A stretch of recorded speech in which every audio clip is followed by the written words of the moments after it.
आप देख रहे हैं यूट्यूब चैनल मैथ मतलब मस्ती। इस चैनल पर आज बिहार एसएससी का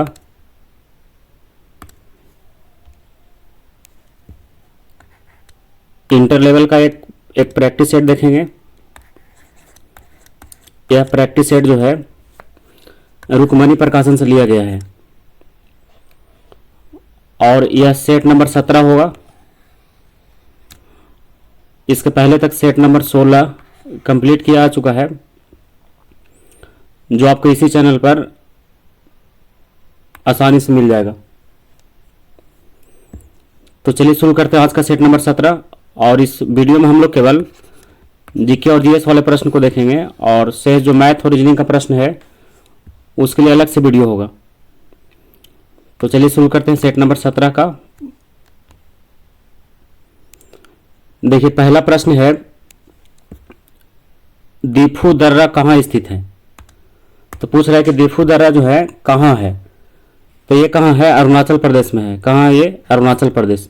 तो ऑप्शन नंबर बी इसका सही होगा। अब ये क्वेश्चन नंबर 2 में भारत में सबसे लंबी नदी बांध भारत में सबसे लंबी बांध कौन सा है। तो सबसे लंबा बांध बताना है। तो सबसे लंबा बांध कौन सा है? हीराकुंड बांध। कौन सा बांध हो गया? हीराकुंड बांध। और यह हीराकुंड बांध जो है महानदी पर है। कहाँ है? महानदी पर। अब आते हैं क्वेश्चन नंबर 3 में, भारत की संसद में पहला लोकपाल विधेयक कब पेश किया गया था। तो ये कब पेश किया गया था? ये पेश किया गया था 1968 में। 1968। तो ऑप्शन नंबर बी इसका सही होगा। अब आइए क्वेश्चन नंबर 4 में, बिहार पंचायत राज अधिनियम 2006 के धारा 90 की उपधारा 1 के अधीन कौन सी संख्या की स्थापना हुई है। तो इसका अधीन किसका स्थापना हुआ है? ग्राम कचहरी का। किसका? ग्राम कचहरी का। तो ऑप्शन नंबर सी इसका सही होगा। अब आते हैं क्वेश्चन नंबर 5 में, निम्नलिखित में से कौन एक पंचायतों से संबंधित नहीं है। तो ये ऑप्शन में बताना है कि कौन जो है पंचायत से जुड़ा हुआ नहीं है। तो इसमें दिया हुआ है कि संविधान संशोधन अधिनियम जो है, ये ऑप्शन नंबर बी का, ये पंचायत से संबंधित नहीं है। अब आइए क्वेश्चन नंबर 6 में, माउंट एवरेस्ट पर 2 बार चढ़ने वाले विश्व की पहली महिला का नाम पूछ रहा है। तो माउंट एवरेस्ट पर 2 बार चढ़ने वाली विश्व की पहली महिला का नाम है संतोष यादव। क्या नाम है? संतोष यादव। और संतोष यादव ने 1992 में और 1993 में 1992 और 1993 में 2 बार एवरेस्ट पर चढ़ने वाली महिला है। अब आइए क्वेश्चन नंबर 7 में, गांधीवादी विचारधारा का मूल धारा क्या है। तो गांधीवादी विचारधारा का मूल धारा है धर्म और नैतिकता। तो ऑप्शन नंबर सी इसका सही उत्तर होगा। अब आइए 8 में, अमीर खुसरो किसके दरबार में प्रसिद्ध कवि थे। तो अमीर खुसरो जो थे अलाउद्दीन खिलजी के दरबार में कवि थे। तो ऑप्शन नंबर डी इसका सही होगा, अलाउद्दीन खिलजी। अब क्वेश्चन नंबर 9 है, धर्म के बारे में किसने कहा था कि यह जनता के लिए अफीम है। तो यह कथन किसका है? यह कथन है कार्ल मार्क्स का। किसका है?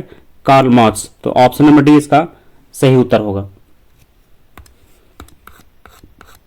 क्वेश्चन नंबर 10 में आइए, कह रहा है कि पतंजलि इसके संकलन के लिए विख्यात है। तो जो पतंजलि है वो किसके लिए विख्यात है? तो विख्यात है किसके लिए? योग सूत्र के लिए। किसके लिए? योग सूत्र मतलब योगा के लिए। क्वेश्चन नंबर 11 है, रजत क्रांति किससे जुड़ा हुआ है। तो रजत क्रांति जो है दूध उत्पादन से जुड़ा हुआ है। किससे? दूध उत्पादन से। और इसमें अलग से भी इसमें कुछ क्वेश्चन को ध्यान रख सकते हैं, जैसे रजत क्रांति तो हो गया दूध उत्पादन, और श्वेत क्रांति और हरित क्रांति जैसे अनाज उत्पादन, और पीली क्रांति तेलहन उत्पादन। तेसर इसका महत्वपूर्ण प्रश्न है जो इससे रिलेटेड पूछा जाता है। क्वेश्चन नंबर 12 में, ये पोवा रिजर्व फॉरेस्ट किस राज्य में स्थित है। नाम ध्यान रखिएगा, पोवा रिजर्व फॉरेस्ट। तो ये कहाँ है? ये है असम में। कहाँ होगा ये? असम। तो ऑप्शन नंबर डी इसका सही होगा।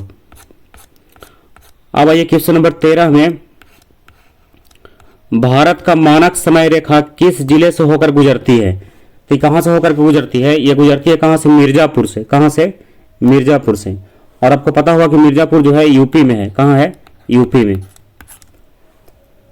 अब आइए क्वेश्चन नंबर 14 में, हम्पी का खुला संग्रहालय किस राज्य में है? तो ये कहाँ है? ये कर्नाटक में है। कहाँ है ये? कर्नाटक में। क्वेश्चन नंबर 15 है, भाभा परमाणु रिसर्च सेंटर कहाँ स्थित है? तो इसमें बताना है कि भाभा परमाणु रिसर्च जो है ये कहाँ स्थित है। तो ये कहाँ है? ये है मुंबई में। कहाँ होगा ये? मुंबई। तो ऑप्शन नंबर डी इसका सही उत्तर है। और जो भाभा परमाणु रिसर्च सेंटर है इसका स्थापना जो है 1954 में हुआ था। कब हुआ था? 1954। अब 16 में देखिए, भारत में जूट सबसे अधिक कहाँ होता है? तो जूट का सबसे अधिक उत्पादन जो है बंगाल के डेल्टा क्षेत्र में होता है। कहाँ? बंगाल के डेल्टा क्षेत्र में।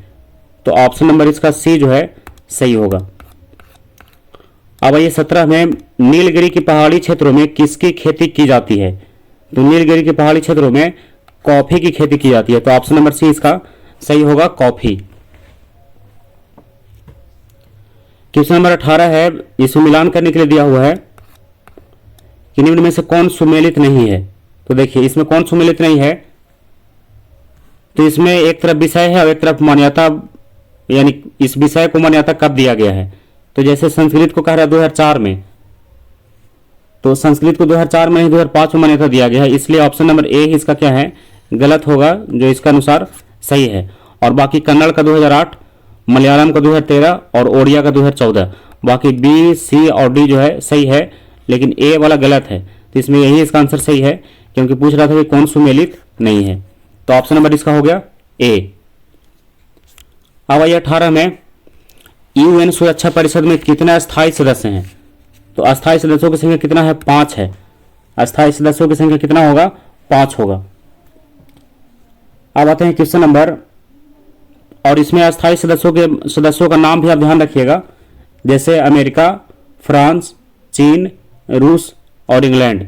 ये 5 देश ऐसे हैं जो यूएन के यानी संयुक्त राष्ट्र संघ के अस्थायी सदस्य हैं, और भारत एक अस्थायी सदस्य है। क्वेश्चन नंबर 20 है, एशियन डेवलपमेंट बैंक का मुख्यालय कहाँ है? एशियन डेवलपमेंट बैंक का मुख्यालय जो है मनीला में है। कहाँ है? मनीला। और इसका स्थापना कब हुआ है? एशियन डेवलपमेंट बैंक का 1966 में। 1966। अब ये किस में भारत की खोज पुस्तक अहमदनगर किला जेल में कारावास के दौरान लिखी गई थी? तो भारत के खोज जो पुस्तक है उसके लेखक कौन है? तो इसके लेखक का नाम क्या है? जवाहरलाल नेहरू। क्या नाम है? जवाहरलाल नेहरू। बुक का नाम ध्यान रखिएगा, भारत की खोज। क्वेश्चन नंबर 22 है, राशियों की कुल संख्या ज्योतिष क्षेत्र में कितना होता है? तो कितना होता है? 12। कितना होगा संख्या? 12। तो ऑप्शन नंबर बी सही होगा। अगला प्रश्न है, कौन सा रिटायर्ड आईसीएस अधिकारी भारतीय राष्ट्रीय कांग्रेस के 1885 में गठन में शामिल रहे हैं? तो कौन शामिल रहे हैं? ए.ओ. ह्यूम। कौन? ए.ओ. ह्यूम। ये जो गठन हुआ था 1885 में उसके अध्यक्ष थे। कौन? ए.ओ. ह्यूम। क्वेश्चन नंबर 24 है, कह रहा है कि तमस उपन्यास के लेखक। तो इसके लेखक कौन है? इसके लेखक हैं भीष्म साहनी। तो नाम है क्या? तमस। और इसके लेखक हो गए भीष्म साहनी। तो ऑप्शन नंबर ए इसका सही उत्तर होगा। अब 25 में आइए, भारतीय आजादी के समय इंग्लैंड के प्रधानमंत्री कौन थे? तो भारत की आजादी के समय इंग्लैंड के प्रधानमंत्री का नाम क्या था? क्लीमेंट एटली। क्या नाम था? क्लीमेंट एटली। और आपको पता होगा कि ये जो है लेबर पार्टी से जुड़े हुए थे। किस पार्टी से? लेबर पार्टी से। अब आते हैं क्वेश्चन नंबर 25 के बाद 26 में। तो 26 का प्रश्न है, महात्मा गांधी और बाबा साहेब अम्बेडकर के बीच पूना संधि कब किया गया था? यानी उस पर हस्ताक्षर कब हुआ था? तो यह हस्ताक्षर कब हुआ था? 1932 में। कब हुआ था? 1932। तो ऑप्शन नंबर बी इसका सही उत्तर होगा, 1932 में। 27 है, सिंह का संरक्षण होता है।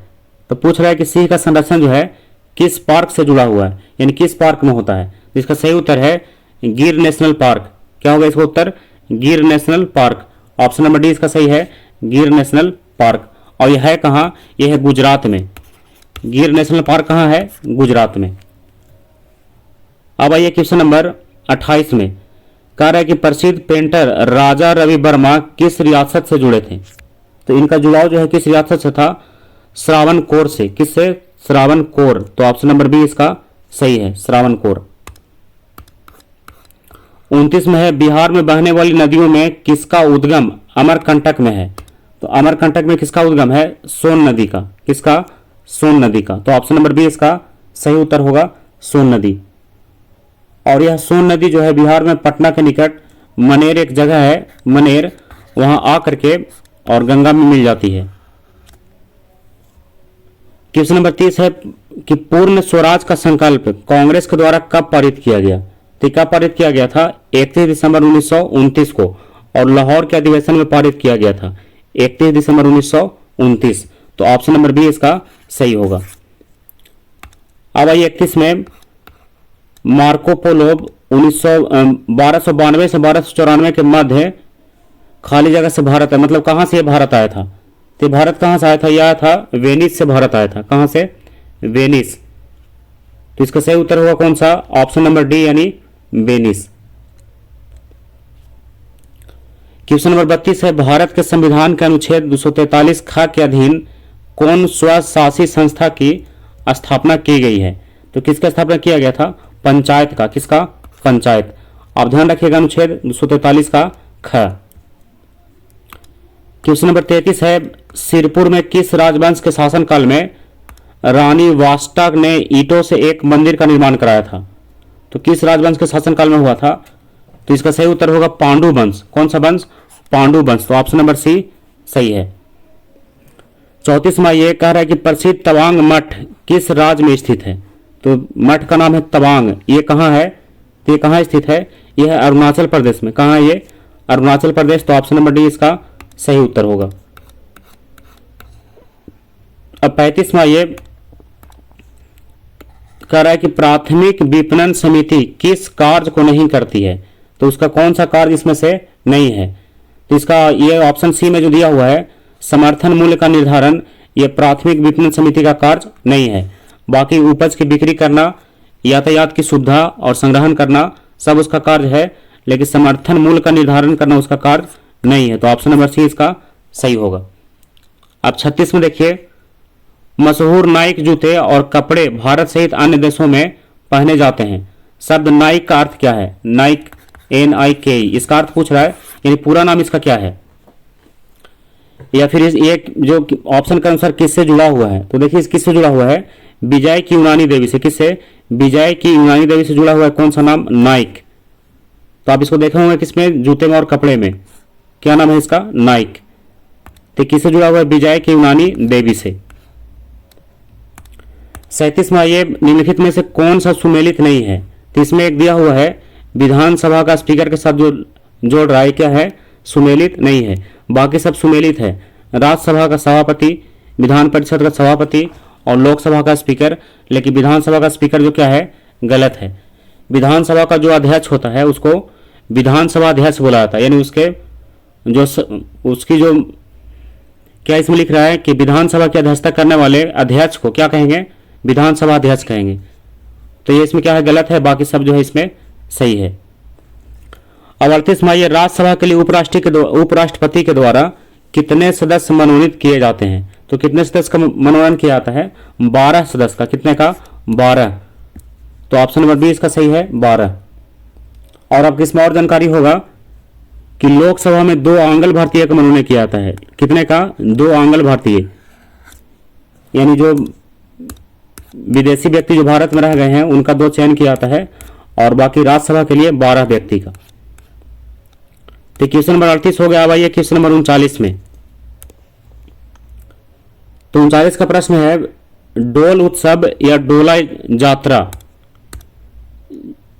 किस राज्य में मनाया जाता है। तो ये किस राज्य में मनाया जाता है, ये मनाया जाता है पश्चिम बंगाल में। कहाँ, पश्चिम बंगाल। नाम क्या है, डोल उत्सव या डोल यात्रा। डोल यात्रा या डोल यात्रा वही है। कहाँ मनाया जाएगा, ये पश्चिम बंगाल में। 40वां ये वर्ष 2022 का साहित्य अकादमी पुरस्कार से हिंदी भाषा के लिए किसे सम्मानित किया गया है। ये सम्मान किसको मिला है, बद्री नारायण को। तो ऑप्शन नंबर बी सही है, बद्री नारायण। क्वेश्चन नंबर 41 है हाल ही में चर्चा में रहे पुस्तक विक्ट्री सिटी, क्या नाम है? Victory city. इसके लेखक कौन है? तो इसके लेखक हैं सलमान रुश्दी। क्या नाम है? सलमान रुश्दी। तो ऑप्शन नंबर ए इसका सही उत्तर होगा। अब 42 में आइए, भारत के शतरंज खिलाड़ियों की अगस्त 2023 में जारी रैंकिंग में 3 दशक से अधिक समय तक भारत के शीर्ष स्थान पर रहने वाले विश्वनाथन आनंद को पीछे छोड़कर कौन भारतीय शतरंज खिलाड़ी आगे निकल गया है? यानी पूछ रहा है इसमें कि 2023 में रैंकिंग के अनुसार विश्वनाथन को किसने पछाड़ दिया है? तो इसका सही उत्तर है डी गुकेश। क्या नाम है? डी गुकेश। तो ऑप्शन नंबर बी उसका सही है। अब 43 में आइए, कह रहा है कि 12 से 19 सितंबर 2023 में ब्राजील के रियो डी जेनेरिया में आयोजित ISSF विश्व कप टूर्नामेंट में भारत के किस खिलाड़ी ने स्वर्ण पदक जीता है? तो किसने जीता है? इलान वेनिल वलारिवाल ने। क्या नाम है इसका? फिर से वर्ड मिला लीजिए, इलान वेनिल वलारिवाल। तो ऑप्शन नंबर बी इसका सही होगा। अब क्वेश्चन नंबर 44 में आइए, प्रिंटिंग प्रेस तकनीक का आविष्कारक, तो जो प्रिंटिंग प्रेस है उसका आविष्कारक का नाम क्या है? तो उसका आविष्कारक का नाम क्या है? गुटेनबर्ग। क्या नाम है? गुटेनबर्ग। तो ऑप्शन नंबर डी उसका सही होगा, प्रिंटिंग प्रेस गुटेनबर्ग। 45 है, जनवरी 2023 में भारत की अध्यक्षता में G20 स्वास्थ्य कार्य समूह की पहली बैठक का आयोजन जो है कहाँ किया गया था? तो कहाँ किया गया था? इसका हुआ था कहाँ? ये बेंगलुरु में। कहाँ? बेंगलुरु में। तो ऑप्शन नंबर ए इसका सही होगा, बेंगलुरु। अब 46 में आइए, निम्नलिखित में से विमेलित विकल्प को चुनिए, यानी कौन इसमें गलत है? इसमें गलत कौन सा है? फर्स्ट में देखिए क्या दिया है, विदर इंडिया। क्या है? विदर इंडिया। और इसके लेखक का नाम क्या लिख रहा है? रविंद्रनाथ टैगोर। तो ये इसमें गलत है। तो विदर इंडिया के लेखक कौन है? विदर इंडिया के लेखक हैं जवाहरलाल नेहरू। जवाहरलाल नेहरू। तो ऑप्शन नंबर ए इसका गलत है और यही इसका क्या होगा? आंसर होगा। बाकी और जैसे लाइफ डिवाइन, इसके लेखक अरविंद घोष, सही है। गीता रहस्य बाल गंगाधर तिलक, ये भी सही है। India and communism Bhimrao Ambedkar, ये भी सही है। लेकिन ऑप्शन ए में जो है ये क्या है? गलत है। तो ऑप्शन ए इसका सही उत्तर होगा। 47 है, बिहार में 1857 की क्रांति के नेता कुंवर सिंह का देहांत कब हुआ? तो इनका देहांत कब हुआ था? 26 अप्रैल 1858 को। 26 अप्रैल 1858। तो इसका ऑप्शन नंबर जो है ए सही होगा। अब 48 में आइए, राजकुमार शुक्ल किस गांव के निवासी थे? तो राजकुमार शुक्ल जो थे मुरली भरहरवा के थे। कहाँ के थे? मुरली भरहरवा। तो ऑप्शन नंबर इसका सी जो है सही होगा। आपको इसमें और याद होगा कि चंपारण सत्याग्रह के लिए गांधी जी को न्योता किसने दिया था? राजकुमार शुक्ल ने ही दिया था। और इन्हीं के बुलावे पर गांधी जी जो है चंपारण आए थे और चंपारण सत्याग्रह 1917 में शुरू हुआ था। अब क्वेश्चन नंबर 49 है, सदाकत आश्रम की स्थापना हेतु लगभग 20 एकड़ जमीन किसने दान में दिया था? तो किसने दिया था? खैरू मियाँ ने। किसने दिया था? खैरू मियाँ। तो ऑप्शन नंबर सी सही होगा, खैरू मियाँ। तो इसको आप जरूर ध्यान रखिएगा। सदाकत आश्रम के लिए दान दिया था कितना एकड़ जमीन? 20 एकड़ जमीन। नाम क्या है? खैरू मियाँ। क्वेश्चन नंबर 50 है, देखिए थोड़ा लंबा प्रश्न दिख रहा है। हम बहुत बड़ी भूल करेंगे यदि हम बिहार की जनता और उनके मंत्रिमंडल को लीग के नेताओं को हिंसक व असभ्य आक्रमणों के आगे आरक्षित छोड़ देंगे। तो यह 1946 में बात जो कहा गया है ये किसके द्वारा कहा गया था? यह पूछ रहा है। तो यह कथन किसका है? सरदार पटेल का। तो ऑप्शन नंबर डी सही है, सरदार पटेल। 51 में आइए, एक गतिशील बस में एकाएक ब्रेक लगाने से बस सवारी आगे की ओर झुक जाते हैं। तो यह नियम जो है न्यूटन के कौन सा नियम के अंतर्गत आता है? तो यह हो गया न्यूटन का प्रथम नियम। न्यूटन का प्रथम नियम, यानी ऑप्शन नंबर ए इसका सही होगा। अब 52 में आइए, एक साधारण आवर्धक ग्लास में निम्न शामिल है। तो क्या शामिल है उसमें? तो उसमें शामिल है छोटी फोकल लंबाई के उत्तल लेंस, यानी ऑप्शन नंबर बी सही है, छोटी फोकल लंबाई के उत्तल लेंस। क्वेश्चन नंबर 53 है, आधुनिक आवर्त सारणी आधारित है। तो आधुनिक आवर्त सारणी किससे आधारित है? परमाणु संख्या यानी परमाणु क्रमांक से। तो ऑप्शन नंबर सी इसका सही है। और आपको पता होगा कि आधुनिक आवर्त सारणी जो है मोसले द्वारा लिखा गया है। किसके द्वारा? मोसले। तो आप इसको भी ध्यान रखिएगा, मोसले द्वारा लिखा गया है। क्वेश्चन नंबर 54 है, एल्केन का सूत्र क्या है? एल्केन। तो एल्केन का समान सूत्र कितना होता है? एल्केन का CnH2n+2 कितना होगा? CnH2n+2। तो ऑप्शन नंबर बी सही है, CnH2n+2। और एल्किन का होता है CnH2n और एल्काइन का होता है CnH2n-2। तो ये तीनों प्रश्न को आप ध्यान रखिएगा। अब आइए 55 में, संभारिक परमाणुओं में क्या होता है? तो संभारिक परमाणुओं में क्या होता है? न्यूक्लियनों की संख्या समान होती है। किसकी संख्या? न्यूक्लियनों की संख्या समान होती है। यानी कहा जाए इसमें तो जो परमाणु संख्या वो भिन्न होता है, लेकिन परमाणु द्रव्यमान इसका समान होता है। किसमें? संभारिक में। और इसका उल्टा होता है समस्थानिक में, कि परमाणु संख्या समान और परमाणु द्रव्यमान भिन्न होता है। तो आपको अगर एक याद है, दूसरे को उसका उल्टा करके आप आंसर लिख सकते हैं। क्वेश्चन नंबर 56 है, जल की कठोरता किसकी उपस्थिति के कारण होता है? तो इसका कारण क्या है? Magnesium bicarbonate. तो ऑप्शन नंबर ए सही है, मैग्नीशियम बाइकार्बोनेट। 57 में आइए, ल्यूमेन किसका मात्रक है? ल्यूमेन। तो ल्यूमेन जो है ज्योति फ्लक्स का मात्रक है। किसका? ज्योति फ्लक्स। तो ऑप्शन नंबर सी इसका सही है, ल्यूमेन का ज्योति फ्लक्स। 58 में आइए, वायुमंडल में नाइट्रोजन गैस की प्रतिशत कितना परसेंट है? तो वायुमंडल में नाइट्रोजन कितना परसेंट है? 78%। कितना? 78। और आपको याद होगा कि ऑक्सीजन कितना है? 21%। और ये 78 क्या हो गया? नाइट्रोजन।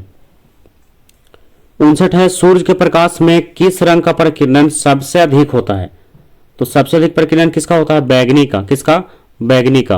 और सबसे कम किसका होता है? लाल का। सबसे कम में हो गया लाल और सबसे अधिक में हो गया बैगनी। क्वेश्चन नंबर 60 है, कार्बन, नाइट्रोजन, ऑक्सीजन और फ्लोरीन के द्वितीय आयनन विभव का सही क्रम क्या है? यानी इसको बढ़ते क्रम में सजाना है, बढ़ते नहीं घटते क्रम में, यानी सबसे बड़ा उसके बाद छोटा उसको लगाना है। तो इसमें सही है, पहले होगा ऑक्सीजन, उसके बाद फ्लोरीन, उसके बाद नाइट्रोजन, उसके बाद कार्बन। तो ऑप्शन नंबर बी इसका सही होगा, OFNC। देखिए इसमें सही है। तो ये घटते क्रम में ही है। 61 में आइए, किस विटामिन को थायमिन के नाम से भी जाना जाता है? तो थायमिन किसे कहा जाता है? विटामिन B1 को। किसको?